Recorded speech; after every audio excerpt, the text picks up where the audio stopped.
Qu'est-ce que c'est que cette petite chose? Qu'est-ce que c'est que ce truc?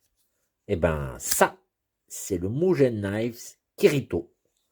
Un petit couteau qui vient de sortir.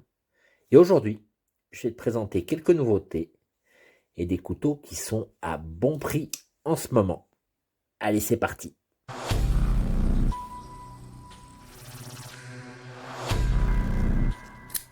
Bonjour à tous, vous êtes sur Lame de Pique, la chaîne des collectionneurs de couteaux. Que vous soyez un accro du flipper ou un fanat du roulement à billes, ou au contraire un blasé de l'ouverture assistée, bienvenue à tous sur Lame de Pique, la chaîne des passionnés du canif. Alors aujourd'hui, on va tenter une petite expérience, parce que en réalisant le montage de cette vidéo, eh bien, je me suis aperçu que j'étais déjà à plus de 50 minutes de durée totale. Alors, je comptais te présenter 8 couteaux différents dans cette vidéo des bonnes affaires, mais si tu suis la chaîne, tu sais que déjà j'ai tendance à faire des vidéos un peu longues, mais là, 50 minutes, on commence vraiment à entrer dans ce que j'appelle les vidéos marathon. Alors aujourd'hui, on va essayer autre chose. Je vais te présenter 4 couteaux au lieu des 8 que je comptais te montrer, parce que je me suis quand même rendu compte que pour te donner assez de détails pour que tu puisses prendre une décision informée, il faut bien que j'y passe 5 à 6 minutes au moins par couteau. Sinon, on survole, quoi. Déjà, c'est rapide, mais voilà, je crois que c'est quand même important d'avoir de bonnes informations pour pouvoir se décider à acquérir ou non un couteau. Donc voilà, on va faire cette expérience cette fois-ci. Je vais publier cette vidéo donc, où je te présente 4 couteaux ce week-end. Et dans le courant de la semaine prochaine, eh bien, je te présenterai les 4 suivants. Alors, je compte sur toi pour me donner ton retour, me dire ce que tu en penses. Est-ce que c'est mieux comme ça? Est-ce que c'était mieux avant? De façon à ce qu'on trouve un format qui soit le plus approprié. Allez, c'est parti. Le CJRB Pirite Light. Alors ça, c'est un couteau qui est sorti il y a déjà un mois ou deux en France, et qui est donc la dernière version du Pirite que CJRB avait fabriqué et qui a été un gros succès, qui était sorti déjà en plein d'autres modèles. Alors celui-ci, il l'appelle Light parce qu'il vient avec ce manche en FRN, mais on va voir qu'il n'est pas si light que ça en fait. Alors déjà, c'est un couteau qui fait, allez, on est sur du un petit peu plus de 19 cm pour 80 grammes. On a une lame qui fait 2,5 mm d'épaisseur. Alors, c'est dans cet acier qui est le AR RPM9, c'est l'acier de CJRB, qui est un bon acier inox, voilà. Ici, donc, dans une finition stonewash, forme de lame chipfoot, belle émouture plate. C'est vraiment un couteau, c'est un EDC, c'est un utilitaire. C'est vraiment, surtout avec cette forme de lame. Et donc, button lock, qui fonctionne très bien, super détente. En plus, par rapport à d'autres button lock, il a un peu plus de retenue. La détente est un petit peu plus ferme que les autres, donc c'est pas mal. Très bonne action, que ce soit avec la go de pouce, avec le pouce ou avec le majeur. Et ça se referme, drop shot bien sûr. Clip deep carry réversible. Et alors, donc, quand même, un couteau qui fait 80 grammes. Ils appellent ça light parce que donc le manche est en FRN. Donc, c'est un plastique. Un plastique, c'est un petit peu moins solide que le G10 habituel, mais c'est surtout beaucoup moins cher. Par contre, tu vois, les platines n'ont pas été ajourées du tout. Donc, tu as 2 platines d'acier là-dedans. Je ne sais pas si tu vas bien pouvoir voir, mais bon, elles y sont. Et c'est ce qui fait que le poids n'est pas tellement réduit. Il faut savoir que le Pirite, l'original, avec le manche en G10, il pesait 75 grammes. Donc ça, c'est vraiment un Pirite light, surtout pour son prix, qui est très light. C'est un couteau qui vaut entre 37 et 40 euros. Donc c'est un très bon prix pour un utilitaire vraiment pratique. Moi, ça fait depuis que je l'ai, donc à peu près 2 mois, que je m'en sers très souvent.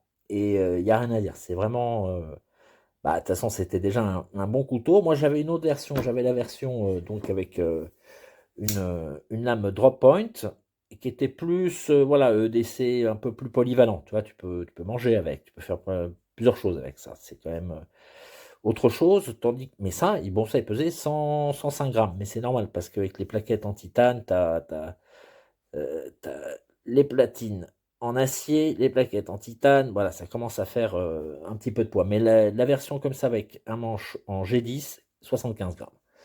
Alors, ils avaient sorti plein d'autres modèles, hein. Il y avait sorti celui-ci, j'avais fait une petite vidéo de celui-là aussi, Bowie avec la lame Sicario, hein, la lame rose gold, bon, qui est pas mal, hein, un manche en acier. Et puis, tu avais même un mini très pratique. Alors ça, super destroyer de paquet, génial celui-là, hein.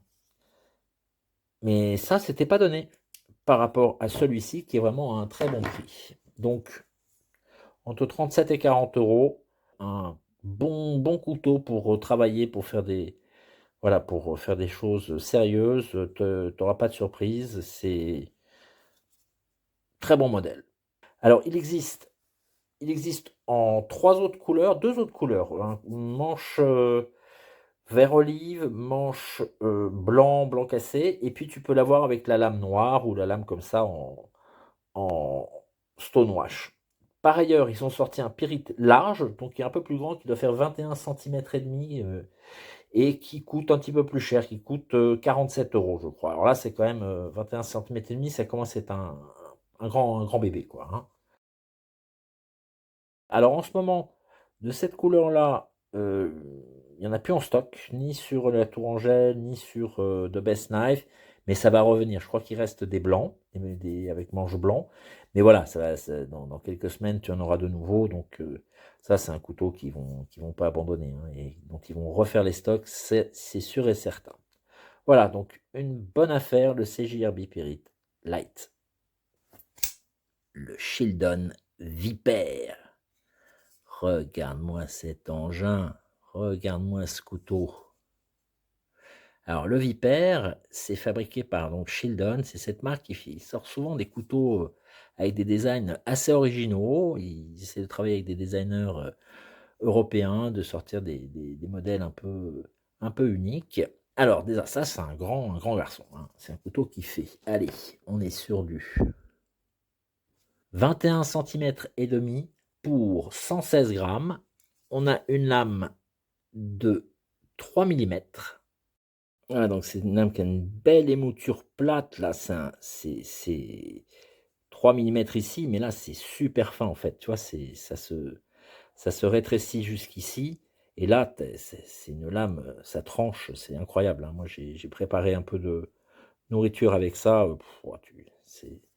Voilà, c'est un trancheur, un découpeur, une lame très utilitaire, très efficace. On a cette belle lame qui est en acier 154 cm, de cette forme, donc drop point et recourbée. Très bonne. Ça, c'est vraiment une forme qui est géniale pour les coupes. Tu veux couper des branches, tu veux couper des.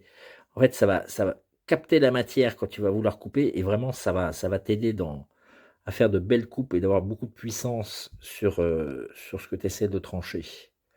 Le revêtement, en plus, c'est un revêtement DLC, figure-toi. Diamond-like coating. Alors, pas satiné, je te l'accorde, mais quand même un super revêtement. Alors, c'est un petit peu le truc avec Shieldon, c'est que c'était une compagnie qui faisait du multi-tool et puis qui faisait des couteaux pour les autres, qui a lancé ces modèles.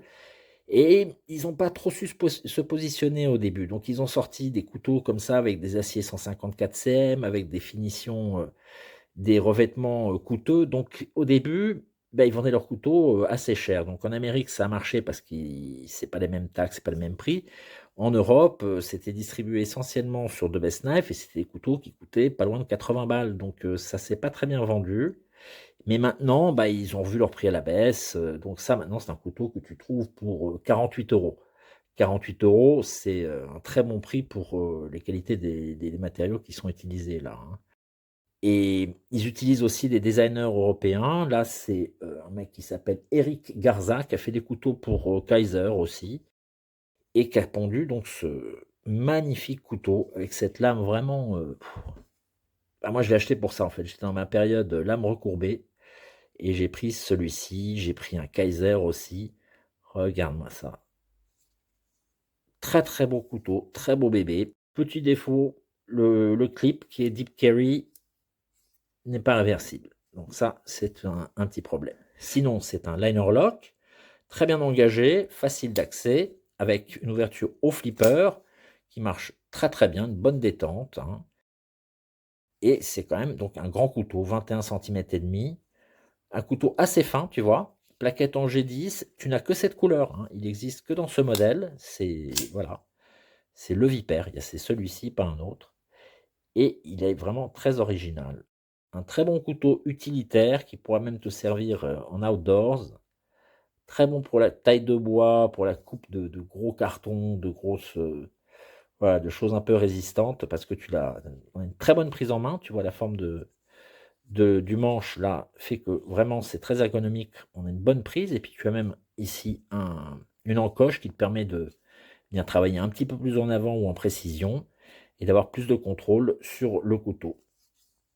Voilà, donc le Shieldon Viper, un joli couteau à 48 €. Une bonne affaire. Et dis bonjour à Harry et abonne-toi. Le Bestechman Velix. Regarde-moi celui-là aussi. Alors, donc ça, c'est Bestechman. Bestechman, c'est la gamme, disons, c'est l'entrée de gamme chez Bestech, c'est-à-dire que ce sont des couteaux qui ne vont pas avoir de matériaux comme le titane ou des aciers de l'espace, mais qui sont réalisés avec la même attention et la même qualité que Bestech, que les autres couteaux faits par Bestech. Bestech, c'est quand même une grande compagnie, un grand fabricant de couteaux chinois qui fait beaucoup de sous-traitance pour d'autres couteliers américains et européens. Donc c'est vraiment une grande marque de couteaux. Et Best Techman, ben voilà, c'est leur gamme un peu moins chère. Et donc celui-ci, c'est le Velix. Alors c'est un couteau qui fait, allez, on est sur allez, presque 20 centimètres pour 82 grammes. On a une lame de 3 millimètres en 14C28N, une lame drop point, finition satinée. Alors, c'est cette finition satinée qu'ils appellent en anglais belt satin, c'est-à-dire qu'on voit encore les traces de la bande qui a servi à polir la lame. Donc, ça fait que tu as des reflets comme ça de toutes les couleurs, tu vois. Ça donne un peu ce look très particulier. Moi, j'ai des couteaux comme ça de artisans de cutlerie. J'avais aussi un autre QSP, le Rock, qui avait cette finition-là. C'est pas mal. Alors, c'est un button lock. Hop. Qui a une action. Alors, ça sort, c'est rapide comme l'éclair. La détente, c'est vrai, est un peu légère, hein. Tu le sors, si tu mets un bon coup, tu vas pouvoir le sortir. Voilà, bon, ça, c'est correct, hein, mais disons que tu as une détente qui est assez légère. Et surtout, quand tu le fermes, tu as l'impression que c'est sur amortisseur. Ça fait pas. Tu n'entends pas le bruit d'une butée ou quoi, parce qu'il n'y a pas de butée, c'est un button lock, hein. Mais disons que parfois, sur d'autres button lock, comme sur. Bah oui, on parlait tout à l'heure du Pyrite. Là, tu entends le clac-clac. Et bien ici, c'est pas du tout ça. Tu as l'impression voilà, que c'est sur amortisseur. C'est très marrant, hein, une sensation très agréable, feutrée un peu. Une action éclair, fluide, et puis hop là, très, très soft quand tu fermes. Très beau couteau, bonne prise en main, un manche ergonomique qui est vraiment très confortable. Un bon jimping ici sur la lame. On l'a bien en contrôle. On peut travailler un petit peu en avant ici aussi. Tu peux te positionner grâce à cet emplacement. Il faudra faire attention, c'est pas une encoche non plus. Mais tu as un bon casse-goutte pour l'affûter et prolonger la durée de vie de ton couteau. Ça, c'est bien pensé aussi. Tu as cette ouverture aux ergots de pouce anodisé bleu, que j'aime bien, qui rajoute au petit look. Alors, celui-ci, il fait partie de cette gamme de couteaux, cette série de couteaux que Bestechman fait et qui sortent en 6 ou 7 couleurs, en 6 ou 7 versions avec des lames de couleurs différentes, avec des manches de couleurs différentes et avec les ergots de pouce qui sont anodisés. et qui est vraiment caractéristique de cette marque et que j'aime beaucoup. Ils ont fait le Glock comme ça, ils ont fait le Dundee qui est aussi fait par ce designer polonais. Donc ici c'est Ostap Hell, donc il avait fait aussi chez eux le Dundee. Mais dans ce genre de couteau, tu as aussi le Good Boy. Enfin voilà, il y en a 3 ou 4 chez eux de toutes les couleurs et qui sont très chouettes. Donc ici, celui-là, bah, tu vas l'avoir donc dans 6 couleurs différentes avec des lames aussi noires ou comme ça satinées. Mon modèle préféré, c'était celui avec le manche vert et la lame beige. Malheureusement, quand j'ai acheté ce couteau, eh ben, il n'était pas disponible. Donc j'ai pris celui-ci qui est mon deuxième choix, que j'aime bien aussi. Mais voilà, maintenant l'autre est disponible. Ça m'énerve un petit peu, mais bon, c'est comme ça. On ne peut pas toujours tout avoir dans la vie. Tu as un clip ici, réversible Deep Carry, qui est en plus assez discret, tu vois, élégant, qui va bien avec ce look, le look de ce petit couteau. Alors, le designer, je t'ai dit, c'était Ostap Hell, donc c'est un Polonais qui est assez connu dans le monde de la coutellerie, puisqu'il a fait des couteaux pour un peu tout le monde. Il a fait des couteaux pour CVV, il a fait des couteaux pour Bestech, il a fait des couteaux pour Concept, notamment le Kratos, un couteau magnifique que je te présenterai bientôt, qui est vraiment, j'adore. Il a fait aussi chez Real Steel plusieurs modèles. Il a fait le Métamorphe, il a fait récemment le Périx aussi, très très très réussi. Et puis il a fait le Barlow aussi chez Real Steel, qui sont vraiment des beaux couteaux. Donc c'est un designer qui a une bonne cote, qui, voilà, qui te sort toujours des choses bien pensées, bien travaillées, chic. Alors c'est un petit couteau qui vaut 60 euros, qui sera un petit EDC très polyvalent, hein, que tu pourras utiliser pour la table comme pour faire des petits travaux, bricoler et même en extérieur, tailler ton alpenstock. Hein, très pratique, sortie éclair, bonne prise en main, très belle fabrication, belle finition. Vraiment une réussite ce couteau, je trouve. Moi, j'aime beaucoup ce genre de couteau, simple, élégant, tu vois, sobre, avec une petite pointe de couleur, c'est parfait, un petit accent, comme on dit en anglais, hein, les accents de couleur. Un joli petit modèle. Bestech, vraiment, je trouve qu'ils sortent des trucs marrants, quoi. Alors, le dernier, c'était le Chicada's Wing. Là, c'est vrai que c'était un petit peu funky, un peu gadget, mais ça, pas du tout. Ça, c'est vraiment un couteau de décès tout à fait fonctionnel et tout à fait sérieux. Voilà, le Velix Bestechman. Le Mugen Knives Kirito. Alors, ça y est, il est arrivé. Le premier couteau de Mugen 47.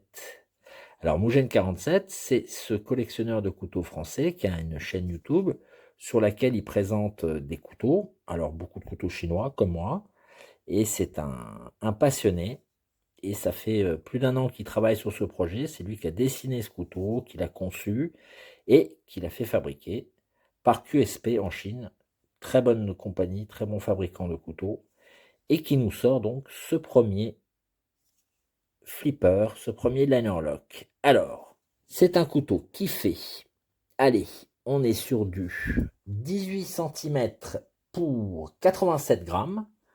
On a une belle lame de 3 mm en D2 avec une finition satinée très réussie, belle finition satinée.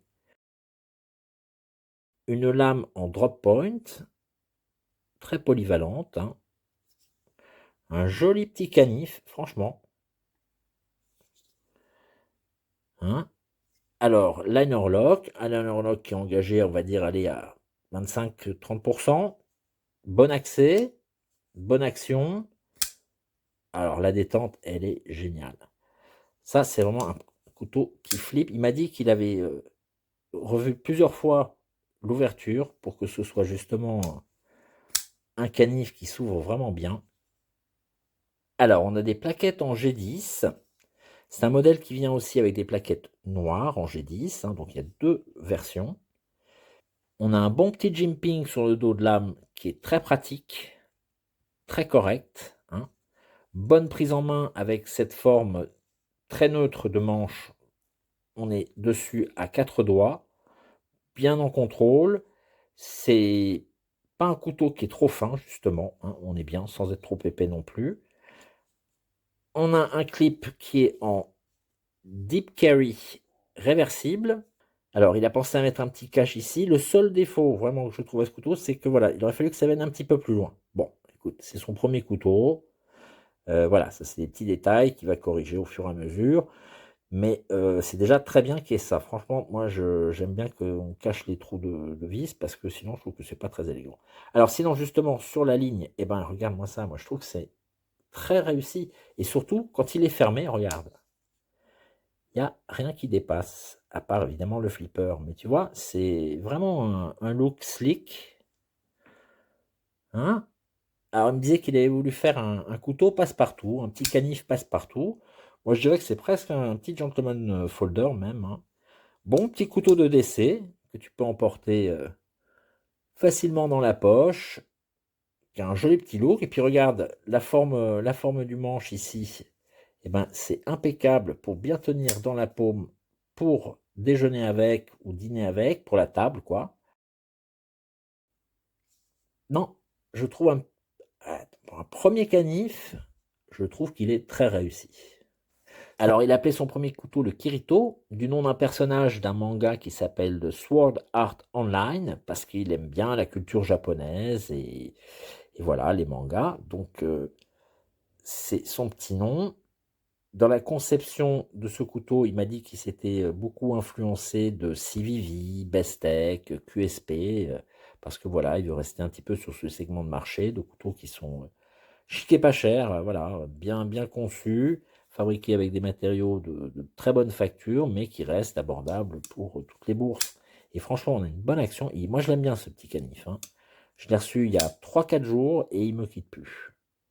Alors, les finitions sont vraiment impeccables. Ça arrive, bien sûr, c'est centré. On est vraiment sur un couteau de la qualité QSP. Tout a été chanfreiné. Il n'y a rien qui coupe, il n'y a rien qui va te blesser, qui t'agresse. Euh, tout l'acier a été poli, tu vois, c'est brillant, ça donne vraiment un look très chic, hein. Moi, je trouve que c'est soigné, c'est vraiment, ça a été soigné. Je trouve que le résultat est très bien. Bonne action, très bon liner lock, les platines ont été ajourées comme il faut pour réduire un peu le poids. On a un joli clip qui est pas mal, bon, assez commun, mais bon, qui va bien avec le reste du look. Ça, c'est un couteau qu'il a financé lui-même, hein, sur ses économies. Et je trouve que c'est pas évident de sortir à 60 euros un couteau comme ça que tu vas faire dans des petites quantités, hein. C'est pas comme quand une grosse entreprise, un gros fabricant sort des milliers de couteaux, il peut faire des économies d'échelle et tout. Je trouve qu'à 60 euros, c'est vraiment très raisonnable. Donc moi, je trouve que quand un Français comme ça, guidé par la passion, fabrique son couteau et qui te sort un premier modèle qui est réussi comme ça, bah, moi je trouve qu'il faut le soutenir. Donc c'est pour ça que je vais acheter son couteau. Et puis ça soutiendra aussi sa chaîne. Et voilà, quoi. Bien sûr, oui, c'est fabriqué en Chine, d'accord, oui, ben, tu sais, si on devait jeter tout ce qui est fabriqué en Chine, ben, on jetterait nos téléphones, nos voitures, nos téléviseurs, hein. En ce moment, c'est en Chine qu'on fabrique les meilleurs couteaux industriels et il aurait eu bien tort de ne pas le faire fabriquer là-bas, surtout avec QSP. Donc voilà, hein, c'est pas un couteau d'artisan. C'est un couteau d'artisan, ça coûterait 3 fois plus cher. Donc lui, il a voulu faire un couteau passe-partout, abordable, bien de belle facture, avec une belle action et aussi une belle ligne, quelque chose de chic, tu vois, de quand même raffiné, de bien pensé. Moi, j'adore le fait que voilà, qu'il n'y a rien qui dépasse ici comme ça. Tu as juste le flipper, d'accord. Bon, bah oui, peut-être un jour il fera un front flipper ou autre chose, mais ça, il n'y a pas. Hein, c'est un peu normal. Mais voilà, je trouve que ça fait une belle ligne, joli couteau, polyvalent. Alors, il a des projets de faire un couteau à lame fixe, qui sera plus un couteau de survie, un couteau, voilà, bien costaud. Mais en attendant, il y a celui-ci. Et franchement, à 60 euros, je trouve que c'est un très bon petit couteau de décès. Une bonne affaire, ce Kirito.